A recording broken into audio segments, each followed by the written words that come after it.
देश में लोकसभा चुनाव की तारीखें तय हो चुकी हैं। ये तय हो चुका है कि कब आप अपना वोट डालने के लिए घर से बाहर निकलने वाले हैं। 7 चरणों में चुनाव होने वाले हैं और इसकी शुरुआत जो है 19 अप्रैल से हो जाएगी। 7 जून को जो पोलिंग है उसके रिजल्ट सामने आ जाएंगे, यानी कि 7 जून को ये क्लियर हो जाएगा कि भारत में अब किसकी सरकार बनने वाली है। डेट्स तो अनाउंस हो गई है, क्या लोगों ने अपना मन बना लिया है, उस पर हम बात करते हैं। इस वक्त हमारी मौजूदगी है दिल्ली के नारायण विहार इलाके में।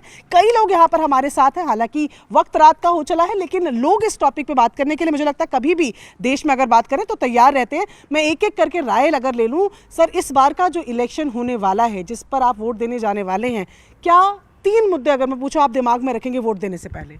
हाँ जी, रखेंगे। क्या 3 मुद्दे होंगे? सबसे प्रमुख तो है राम मंदिर, उसके बाद आपका आ जाता है ये लेटेस्ट जो हमारा सीएए चल रहा है, और तीसरा 370, जिससे आप देख भी रहे हैं कि हम 370 को लेके चल रहे हैं कि 370 बीजेपी आएगी। ठीक है, ठीक है। इनके 3 मुद्दे ये हैं। आपको क्या लगता है जब वोट डालने आप जाएंगे, अगर खास तौर पर हम दिल्ली की इस बार बात करें, दिल्ली में जहां पर अभी हमें 7 सीटें हैं और 6 प्रत्याशियों को बीजेपी ने बदला है, सिटिंग एमपीज को बदला है, एक को छोड़ा है, और ऑपोजिशन की अगर बात की जाए तो कांग्रेस और आम आदमी पार्टी का कोलैबोरेशन है, उनका अलायंस है और उनकी तरफ से एक एक कैंडिडेट है। क्या दिल्ली में तस्वीर बदल सकती है? मेरे को तो लगता है कि 6 सीट तो बीजेपी कंप्लीट लेके जाएगी, लेकिन मैं एक सीट में मेरे को ऐसा डाउट है कि वो टक्कर होगी आपस में। आपको लगता है वहां पर ज्यादा टक्कर होगी या जा भी सकती है? जा नहीं सकती, लेकिन टक्कर होगी। अच्छा, पूरी। कौन सी सीट है वो जो क्या कौन सी है, माहौल मिश्रा, वेस्ट दिल्ली की बात है? वेस्ट दिल्ली की। ठीक है सर, आपको क्या लगता है, आपसे भी अगर मैं राय लूं, इस बार तो इंडी अलायंस जो बना है और खास तौर पर दिल्ली की अगर बात करें तो कांग्रेस और आम आदमी पार्टी एक तरफ है, कोर वोटर भी उनका कहा जाता है कि एक ही तरीके का है, और ऐसे में बीजेपी ने भी अपने कैंडिडेट्स इस बार बदले हैं। तो डर की वजह से ये कैंडिडेट्स बदले गए हैं या रिपोर्ट कार्ड उनका अच्छा नहीं रहा होगा इसलिए बदले गए हैं, और आपको क्या लगता है? बेसिकली बीजेपी स्टैंड फॉर कि ये जिनका रिपोर्ट अच्छा नहीं है, हाँ, उनको वो टिकट नहीं देती। ठीक है, वो नए चेहरे लाके बेस्ड ऑन यंगर जनरेशन, हाँ, उनको लाके तभी वो अपना वो कैंडिडेट लगता है इस बार कंपटीशन अच्छा होगा कम से कम पिछली बार की तुलना से? यस यस, इस बार कंपटीशन होगा। यस यस, किसी के लिए भी इजी नहीं होगा जीतना। नो, दिल्ली की बात करें? दिल्ली नहीं, मैं दिल्ली की बात कर रहा हूँ। अच्छा, दिल्ली की बात करें। सर आपसे भी आप थोड़ा आगे आ जाइए, मुझे आप बताइए आपको क्या लग रहा है, ये जो अलायंस बन गया है इसके बाद क्या तस्वीर बदलेगी, मजा आएगा इस बार या एक तरफा लग रहा है? एक तरफा ही रहेगा, 7 सीटें बीजेपी की आएंगी। अच्छा, क्योंकि पहले 56% वोट पड़ा है, हाँ, दिल्ली को, हाँ, अगर ये क्लब भी हो जाते हैं तो 56% वोट ऑलरेडी, हाँ, 50% ज्यादा है। सर थोड़ा बहुत तो फ्लक्चुएटिंग वोट भी रहता है। नहीं, फ्लक्चुएटिंग लोगों को पता है, लोकल इशू और नेशनल इशू, दिल्ली का जो वो है बड़ा वोटर बड़ा समझदार है, लोकल वोटिंग और देश की नाम पे, ये देश के नाम पे पड़ता है। अच्छा, ये सवाल हर दिल्ली वाले से अक्सर में मेरे को लगता है पूछा जाता है, दिल्ली के जब चुनाव की बात होती है तो एक तरफा जो वोटिंग है वो आम आदमी पार्टी की तरफ जाती है। जब संसदीय चुनाव होते हैं और जब इस बार हम तस्वीर देख रहे हैं कि कांग्रेस और वो एकदम साथ हैं, कहा जाता है कोर वोटर उनका बिल्कुल सेम है, कांग्रेस का ही कोर वोटर आम आदमी पार्टी का कोर वोटर बना है। आपको नहीं लगता कि इस बार कुछ तो तस्वीर बदल सकती है? देखिए, जैसे उन्होंने कहा कि देश का चुनाव है, तो देश में हमारे पास एक जो पर्सनालिटी है वो मोदी जी ही है। तो उन्होंने परिवारवाद को भी ख़त्म किया है, जो कि अब तक चलता आता था, वही नेता होते थे, वही सेम फेस होते थे, वो सारी चीज़ें ख़त्म की हैं। और मोदी जी का जो मुद्दा हिंदू राष्ट्र बनाने का जो है, हाँ, उसके बाद जैसे कि 370 हटाना और उसके बाद सीएए और डेवलपमेंट, ग्लोबल लेवल पे डेवलपमेंट में बार बार कहूँगा जो हो रहा है, तो उसके लिए हमें लगता है कि और कोई सामने आता नहीं है, हमें मोदी जी ही दिखाई देते हैं। कह रहे विकल्प ही नहीं है? विकल्प ही नहीं है। अच्छा, विकल्प अगर होते तो चांसेस थे? हाँ बिल्कुल, क्योंकि जनता का कुछ पता नहीं होता। जनता का कुछ पता नहीं होता। चलिए आपसे भी मैं बात कर लूँ, क्योंकि जब हम इश्यूज़ की बात कर रहे हैं, हम यहाँ पर ऑलमोस्ट हर जनरेशन के लोग यहाँ पर हमारे साथ हैं।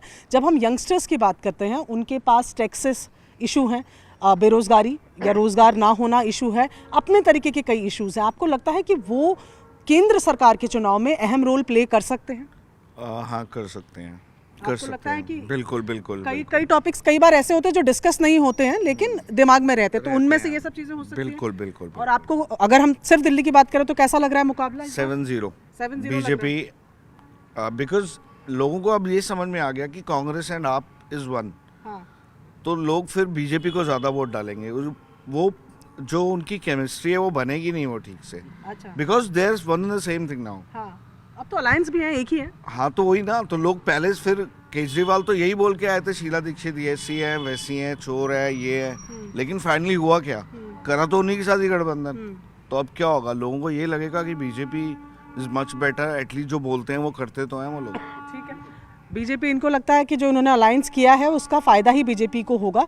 कहीं पर भी स्ट्रगल नहीं नजर आ रहा है आपको? 7 सीटों में दिल्ली की बात करें, इतनी आसानी जैसे पिछली बार एकदम स्वीप करके गई थी, उतनी आसानी रहेगी इस बार कि नए कैंडिडेट से मेहनत भी ज्यादा लगेगी? नहीं देखो, मेहनत तो हमेशा लगती है, कैंडिडेट्स आए हैं तो बताना तो पड़ेगा ही, क्योंकि सब लोगों को नहीं पता चलता है।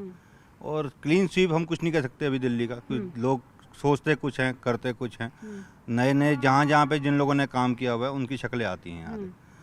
होप्स हो कि हाँ, मेन बात यह है कि मोदी जी की शक्ल से ही मेन वोटिंग हो रही है और मोदी जी की ही उसके ऊपर यहाँ पे वोटिंग होगी हर जगह, और सबसे पहले देश है, बाकी सब चीज़ें बाद में। ठीक है, कई बर्निंग इश्यूज जो हैं हम टाइम टू टाइम देखते आए हैं, वो इश्यूज जो बहुत उस वक्त कहें अगर बहुत हाई लेवल उनके बारे में बात होती है, राम मंदिर की बात की जाए, फिलहाल सीए के इम्प्लीमेंटेशन की बात की जाए, इलेक्ट्रल बॉन्ड्स की बात की जाए, ये जो तमाम चीज़ें चर्चा में रहती हैं, क्या वोटर वोट देते वक्त भी इनके बारे में सोचता है, या उस वक्त सिर्फ ये देखा जाता है कि प्रधानमंत्री का चेहरा कौन और किसको चुनना है? एक्चुअली 2 तरह के वोटर्स होते हैं। एक वोटर होते हैं जो पूरी तरह से मोदी जी के फेस को देखते हैं, और कुछ वोटर ऐसे हैं जो इन इशूज़ के अकॉर्डिंग थोड़े पलटते भी हैं। हाँ, लेकिन मोदी जी का फेस काफ़ी बड़ा है आज की डेट में, तो मोदी जी के पक्ष में ही ज़्यादा वोट जाएंगे। तो आप लोग को क्या लगता है कि सरकार, जो आप लोग तमाम लोगों से जिनसे मैं बात कर रही हूँ, एक ही तरीके का जो रिस्पॉन्स सामने आ रहा है वो ये कह रहे हैं कि चेहरा मोदी जी का है, विकल्प नहीं है, इस वजह से मोदी जी को वोट जाएंगे, या इसके अलावा कोई और ब्राउनी पॉइंट्स भी हैं, सरकार ने ऐसा कुछ किया भी है?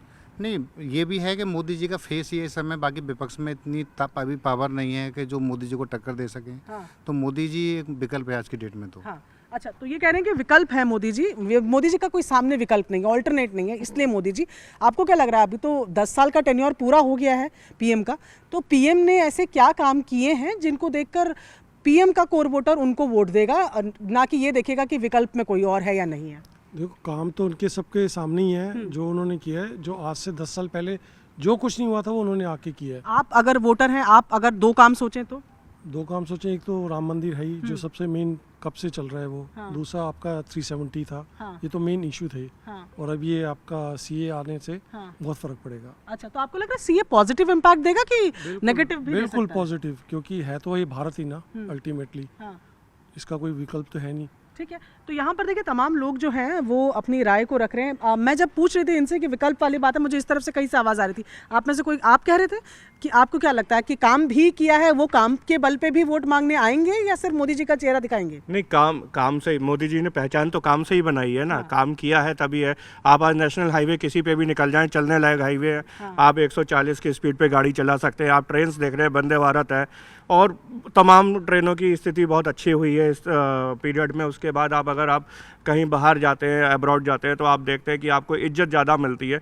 उसके बाद मैं आपसे कहना चाहूँगा कि लास्ट 10 ईयर्स में आप देखते हैं कि पहले पाकिस्तान और चाइना और इस तरीके के जो नेबरिंग कंट्रीज़ हैं वो हम पे बहुत आंखें दिखाते थे, आज वो सब लोग हमसे डरते हैं, और कहीं ना कहीं मोदी जी ने उनको बहुत ज़्यादा कंट्रोल किया है। तो ये बहुत बड़े पॉइंट्स हैं जिसकी वजह से हम ये चाहते हैं। और जो सबसे बड़ा पॉइंट है, जो राम मंदिर लाकर उन्होंने सारे हिंदू को जगाया है, हिंदू को जगा के उन्होंने एक हिंदू राष्ट्र बनाने के लिए जो एक भारत का सपना है उसको आगे बढ़े हैं। तो मुझे लगता है कि मोदी जी के जैसा कोई भी नहीं है। बाकी सब लोगों को एक एक समुदाय को अट्रैक्ट करने की कोशिश करते हैं, मोदी जी का ही है कि एक सबका साथ सबका विकास। सो मुझे आपकी बातों में कॉन्ट्राडिक्शन नहीं है। एक तरफ आप कह रहे हैं कि मोदी जी हिंदू राष्ट्र का सपना जो है वो पूरा कर रहे हैं, दूसरी तरफ आप कह रहे हैं मोदी जी सबका साथ सबका विकास लेकर चल रहे हैं। मैं आपको एक्सप्लेन करता हूँ। मैं इसलिए कह रहा हूँ क्योंकि देखिए, बाकी मैं राजनीति देखता हूँ, मैं राहुल गांधी जी को देखता हूँ या किसी को देखता हूँ, मैं राजनीति में ज़्यादा रहता नहीं, लेकिन मैं फिर भी देखता हूँ कि वो सिर्फ एक समुदाय को टारगेट करके ही वोटिंग करते हैं, मतलब गैदर करने की कोशिश करते हैं, उनको इन्फ्लुएंस करने की कोशिश करते हैं। बट जैसे हिंदू राष्ट्र बनाने के लिए जैसे सीए आया, तो कहीं ना कहीं जो है ये कोशिश है कि हम भारत के हिंदू को एकत्रित करें। और हमारे कुछ नेता ऐसे भी हैं, जैसे वो शर्मा जो हैं, उन्होंने कहा भी है कि मुझे मुस्लिम वोटर से मतलब ही नहीं है, मैं जानता हूँ कि मुझे मिलेगा ही नहीं वोट, तो मैं हिंदू को ही टारगेट करता हूँ। तो इस तरीके का है कि हम हिंदू को जगा के भी हम जीत रहे हैं। तो मतलब हमें बात तो कुल मिला के फिर समुदाय की ही हो गई। आप इधर की समुदाय की बात करें या उधर की, टारगेटिंग तो हो ही रही है। खैर मैं एक एक छोटा छोटा रिएक्शन ले लेती हूँ अपने पहले सवाल पे ही, उसी के साथ फिर हम बातचीत को भी खत्म करेंगे। सर, कंपटीशन होगा कि नहीं होगा? 400 पार लग रहा है आपको होगा कि भाई मुश्किल है? थोड़ी मुश्किल तो है। मेरे को लगता है थोड़ी मुश्किल है, but may be he can achieve. अच्छा, आपको क्या लगता है?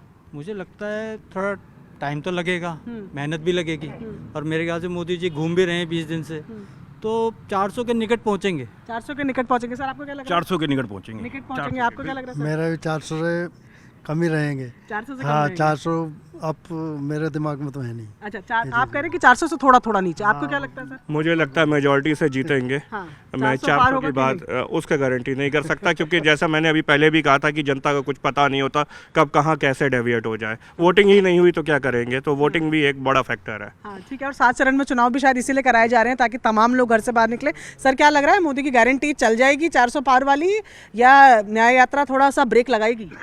न्याय यात्रा को तो नहीं पता कोई ब्रेक लगाती या नहीं लगाती। मेन कहानी ये है कि जहाँ पे लगे कंपटीशन जरूर है, बट हाँ मेजोरिटी तो चाहिए। 400 पार होंगे? वो हमें भी नहीं पता, उसके हमें हिसाब किताब नहीं आता है। आपको क्या लगता है?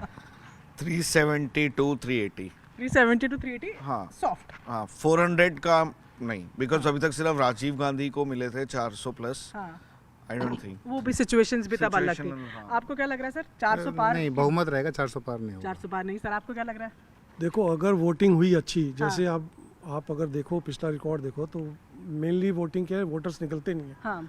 अगर वोटर्स निकलेंगे तो डेफिनेटली वो 400 करेंगे।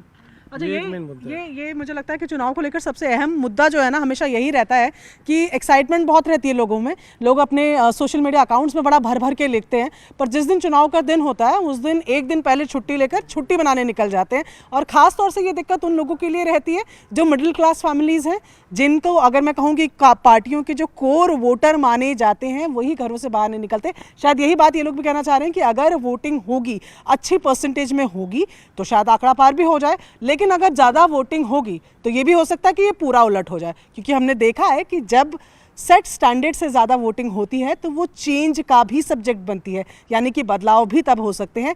लेकिन अब नज़र 7 जो चरण के चुनाव है उस पर कि लोग अपने घर से बाहर निकलें, वोट दें, अपने इस अधिकार का, अपने इस दायित्व का वो निर्वाहन करें, यही हमारी भी उम्मीद है। कैमरा पर्सन सुनील यादव के साथ प्रियंका कांडपाल, न्यूज़ 18 इंडिया, दिल्ली।